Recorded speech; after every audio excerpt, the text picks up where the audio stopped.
বস, আজকের এই ভিডিওতে আমরা কিছু আপডেটসও দেবো এবং কয়েকটা ট্রেলার টিজার গান নিয়েও কথা বলবো। তো চলো আজকের ভিডিও শুরু করা যাক। তা প্রথমে আমরা কথা বলবো হচ্ছে আমির খান অরিজিৎ সিং, যে ভিডিওটা আপনারা অনেকেই দেখেছেন।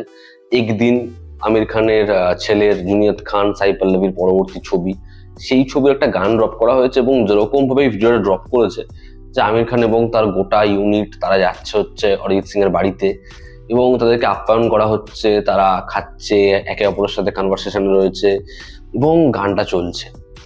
এত সুন্দর এই ভিডিওর অ্যাপ্রোচ, আমার ভীষণ ভালো লেগেছে। এবং এই গানটা মেবি হচ্ছে অরিজিৎ সিং এর যে রিটায়ারমেন্টের ঘোষণা তার আগে, যেখানে আমির খান শুরুতেই বলছে মানে ऐसा मत कर भाई हम लोग का क्या होगा, এবং যেরকম ভাবে আমির খানকে আপ্যায়ন করছে, তাদের মধ্যে যেরকম কথাবার্তা হচ্ছে, বিষয়বস্তুগুলো দেখতে খুব ভালো লাগছে। খুব সিম্পল, খুব সাদামাটা, কিন্তু সেটা খুব সুন্দর মোমেন্টস প্রোভাইড করে। এবং গানটার মধ্যে যে মডুলেশনটা করেছেন অরিজিৎ সিং, যেভাবে দরদ দিয়ে গানটা গেয়েছে, মানে দারুণ। এই ভিডিওটার মধ্যে সিনেমার কোনো সিকোয়েন্সই নেই, কিন্তু কি অপূর্ব লাগে ভিডিওটা। অরিজিৎ সিং এত ভালো গানটা গেয়েছে, এত যত্ন নিয়ে গানটা গেয়েছে, আপনি গানটা মনে রাখবেন। গানটা আমার খুব খুব ভালো লেগেছে। পরবর্তী যেটা বিষয় সেটা হচ্ছে আজকে সুজিত এবং নানির পরবর্তী ছবি, সেই ছবির অ্যানাউন্সমেন্ট হয়েছে। ছবির টাইটেল হচ্ছে ব্লাডি রোমিও। আমি চাই ছবিটা ভালো হোক। সুজিতের ছবি খুব স্টাইলিশ হয় অ্যানাউন্সমেন্টে, ছবির ট্রেলার টিজারে, তারপর ছবিগুলো কন্টেন্টে খুব বেশি ভালো হচ্ছে না রিসেন্ট টাইমসে। আমি দেখলাম অ্যানাউন্সমেন্টটা এবং যেরকম পুরো অ্যানিমেশনে ক্রিয়েট করা হয়েছে, যেভাবে একজন শেফ না একজন গ্যাংস্টার, যেরকম ভাবে দুটোকে প্রথম থেকে মার্চ করা হয়েছে, একটু লিওর অ্যানাউন্সমেন্টের কথা মনে করায়। তবে যেহেতু নানি রয়েছে, আমি ভরসা এখনো রাখছি এই অ্যানাউন্সমেন্টটা ভালো হয়েছে, পাওয়ার প্যাকড হয়েছে। যেরকম বিজিএম যেরকম ভাবে ডিজাইন করা হয়েছে, পুরোটা একটা মজা আছে, ভালো লাগে। পরবর্তী যেটা বিষয় সেটা হচ্ছে আজকে ভূত বাংলার একটা পোস্টার ড্রপ করা হয়েছে, যেখানে অক্ষয় কুমারের ক্যারেক্টারটা সিংহাসনে বসে রয়েছে এবং যেরকম অক্ষয়ের লুক দেখে বোঝাই যাচ্ছে এটা পরবর্তী কোনো ছবির লুক, কিন্তু অক্ষয় এটা করেই থাকে। প্রমোশনাল গানটার জন্য সে আবার জয়েন করেছে এবং একটা সিংহাসনে সে বসে রয়েছে, যেরকম তার এক্সপ্রেশন, যেরকম ধরনের জিনিসপত্র করছে, একটা কিন্তু ওই হরে রামা হরে কৃষ্ণর ভাইবস আছে। এবং অক্ষয় মানে পুরো খালি গায়ে এরকম একটা পোস্টার লঞ্চ করে দিয়েছে। আমার পোস্টারটা খুব ভালো লেগেছে। কিন্তু বিষয়টা হচ্ছে এই যে পিছনের যে চেয়ারের মধ্যে যে ওই ভূতেদের মতো করে কিছু মুখ ডিজাইন করা, সেগুলো যখন নড়ছে বা হাঁ করছে, এবার ভূত বাংলার ক্ষেত্রে সবকটাই হচ্ছে খুব এআই এর উপর ডিপেন্ড করা।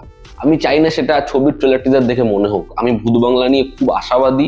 প্রিয়দর্শন অক্ষয় কুমারের কোলাবোরেশন, চাই ছবিটা ভালো হোক। তবে আপাতত এই পোস্টারটা ভালো লেগেছে আমার। দেখার এই প্রমোশনাল গানটা কেমন হয়। গানটা তারা হরে রামা হরে কৃষ্ণের যে ভাইবসটা, ওটা নিয়েই নাকি বানিয়েছে এবং সেটা ধুরন্ধরের প্রিন্টের সাথে অ্যাটাচ থাকবে, এমনটাই আপডেট। দেখার সেটা যখন আসে সেটা অডিয়েন্সকে কি লেভেলে বসতে দেয়। এবং কথা বলবো আমরা সুবেদারের ট্রেলার নিয়ে। এই ছবির যে পরিচালক, সে এর আগে তুমহারি সুলু, তারপরে হচ্ছে জলসার মতো ছবি বানিয়েছে। তো এই ডিরেক্টর খুব ভালো, তবে তার এরকম একটা অ্যাপ্রোচ, আমি চাই ছবিটা খুব ভালো হোক। ছবিটা অ্যামাজন প্রাইমে মেবি 5 মার্চ আসছে। অনিল কাপুর, প্রহ্লাদ চা, ওদিকে রাধিকা মদন, তারপরে সৌরভ শুক্লা, মোনা সিং, একটা হেভি কাস্ট। এখানে অনিল কাপুরের যে ক্যারেক্টার, সে একজন রিটায়ার আর্মি অফিসার, তাকে বডিগার্ড হিসাবে এই গ্যাংস্টারদের ডেরায় পাঠায় সৌরভ শুক্লা। মেবি সৌরভ শুক্লার কোনো একটা ইন্টেনশন রয়েছে একে দিয়ে পুরো এই গ্যাং সাফ করার। এবার সে যখন যাচ্ছে, তাকে অনেক কিছু সহ্য করতে হচ্ছে, যে এর নিজের বডির গার্ডের প্রয়োজন নেই তো, এবং সে একটা টাইমের পরে তার ওই লিমিট ভাঙছে এবং সবাইকে উদমা খেলাচ্ছে। মোনা সিং এর যে ভাগ্নে, তাকে উদমা খেলাচ্ছে। এবং যখন সে নিজের আসল রূপ দেখাচ্ছে, তার পরিবার কিরকম ভাবে সাফার করছে এবং সুবেদার সে কতটা ডেঞ্জারাস, এর থেকে বেশি জানতে হলে আমাদের ছবিটা দেখতে হবে।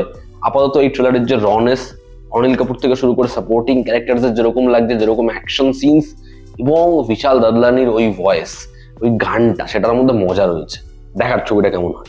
এবার যদি আমরা আপডেটসে আসি, তো আজকের প্রথম যেটা আপডেট, দেখুন গতকাল থেকে এটা শোনা যাচ্ছে ইমরান হাশমি সে ধুরন্ধর 2 এর পার্ট এবং সে মেবি বড়ে সাহেবের চরিত্র অভিনয় করছে। তবে লেটেস্ট আপডেট ওয়াইজ যা শোনা যাচ্ছে ধুরন্ধর 2 এর কেমিউজ নিয়ে, যা যাবতীয়, এই কোনোটারই কোনো কনফার্মেশন নেই এবং কোনোটাই ঠিক নয়। তো ইমরান হাশমির কেমিউ এই ছবিতে থাকার চান্সেস খুব কম। সে এই ছবিতে বড়ে সাহেবের ক্যারেক্টার করছে, এর মধ্যে কোনো সত্যতা নেই।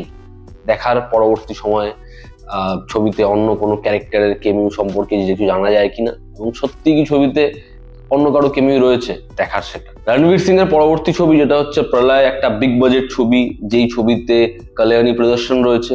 সেই ছবিতে সেকেন্ড ফিমেল লিডের চরিত্র অ্যাপ্রোচ করা হয়েছিল অনেককে, তবে ফাইনাল হয়েছে ভাগ্যশ্রী। ভাগ্যশ্রী তার লেটেস্ট কিছু কাজে পারফরমেন্স অনেক বেটার হয়েছে। দেখার রণবীর সিং এর এই ছবিতে তাকে কিরকম ভাবে পরিচালক প্রেজেন্ট করে।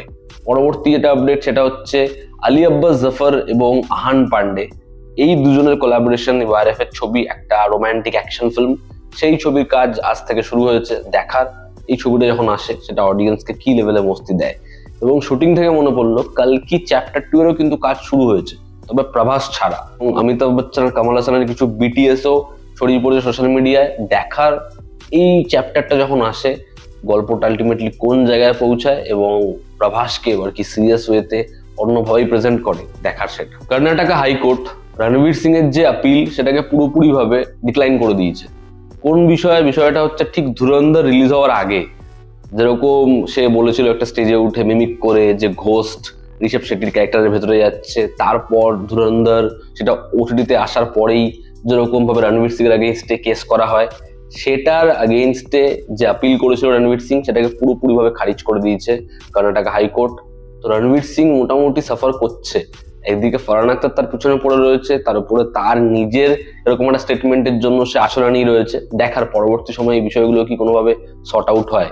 দেব এবং বেঙ্গল টকিজ পর ব্লকবাস্টার সুপারহিট ছবি দেওয়ার পরে তারা এবার বাংলাতে নয় হিন্দিতে ছবি করার প্ল্যান করছে। বেঙ্গল টকিজ দেবকে নিয়ে একটা হিন্দি ছবি করার প্ল্যান করছে। দেখার এই খবরটা শোনাতে যাচ্ছে, এটা সাকসেসফুলি এক্সিকিউট হতে কতটা সময় লাগে এটাই দেখার।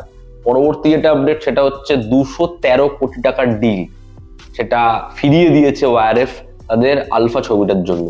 ববি দেওয়াল, শারবারি এবং আলিয়া ভাটের স্পাই ইউনিভার্সের পরবর্তী ছবি আলফা, এই ছবিটা শোনা যাচ্ছিল ওটিটিতে আসছে।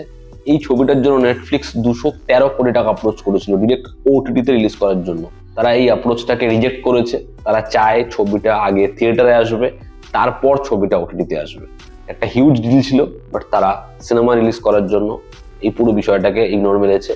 দেখার ছবিটা তারা বানিয়েছে কেমন এবং এই ছবিটা যখন রিলিজ হয় বক্স অফিসে কিরকম পারফর্ম করে। হর্ষবর্ধন রানের পরবর্তী ছবি তেরা ইয়ার হুমে, এই ছবিতে ফিমেল লিড হিসেবে দেখা যাচ্ছে আকাঙ্ক্ষা শর্মাকে। দেখার তার সাথে এই পেয়ারিংটা হয় কেমন এবং ছবির ডিরেক্টর কি মিলাভ জাভেরি, দেখার সেটা। তো এই ছিল আজকের লেটেস্ট আপডেটস এবং ট্রেলার টিজার গান নিয়ে কথা।